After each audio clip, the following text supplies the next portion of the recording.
Welcome back to another video. Today I'm explaining UnChange. UnChange was still one of the first negating abilities that we seen, and of course the negator ability the second negator to die to open up a seat for Fuko and Andy on the seat of the Union. Of course, this negator ability was held by Gina, and unfortunately she became I enjoyed her character, of anything. Anyway, this negator ability allows Gina to deny any changes in form. Gina prevents all bodily changes or changes around her. She prevents people from changing the air and makes an air barrier around an enemy target or herself for an absolute defense. They're also called invisible walls. Extremely powerful, besides she killed her. By Andy. When forming the barrier around herself, she keeps a hole below so that she can walk on the ground.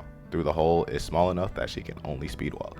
She does do this and was the only reason they captured Andy in the first place, and why Andy was locked up for so long before he escaped.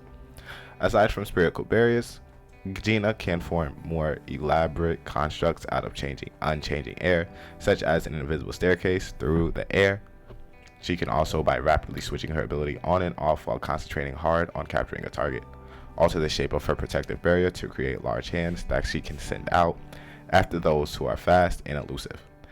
However, this is where it stops. Gina herself does not quite understand the logic behind this skill, simply stating, "I don't know, I just learned how to do it." So apparently she's just doing this on the fly, but granted, Gina was insanely young. She was a kid. She wasn't a kid. She was like 40. Could be wrong. Her ability has apparently grown in scale and became more powerful with age. For a straightforward attack, Gina can form blades of unchanging air, which are difficult to avoid given their invisibility. She can form a blade massive enough to render the earth across a great distance. She would have been great help against the GOD, but unfortunately, they did have to kill her to open up seats for Fuko and Andy. And unfortunately, in the long run, it does work out, but she would have been an extremely powerful ally.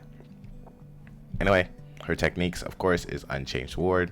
Gina, from her barrette, produces an enormous blade of unchanging air to swipe down and cut her enemy. The blade, proven potent enough to slice apart the giant Uma Autumn, created a deep fissure in the ground and part the clouds. We see her in the anime the first couple of episodes, and then she dies. I'm not lying to you. We don't see her again. Maybe in a couple of flashbacks when Fuko has to reminisce and say, "Oh, we really had to kill this great chick, unfortunately, to get into this little spot, and that's just the harsh, cruel world we live in." Now, that's kind of it about her. You could see what I missed, but she didn't really last long in the anime or manga. Either way, like, subscribe, and I'll see you in the next one.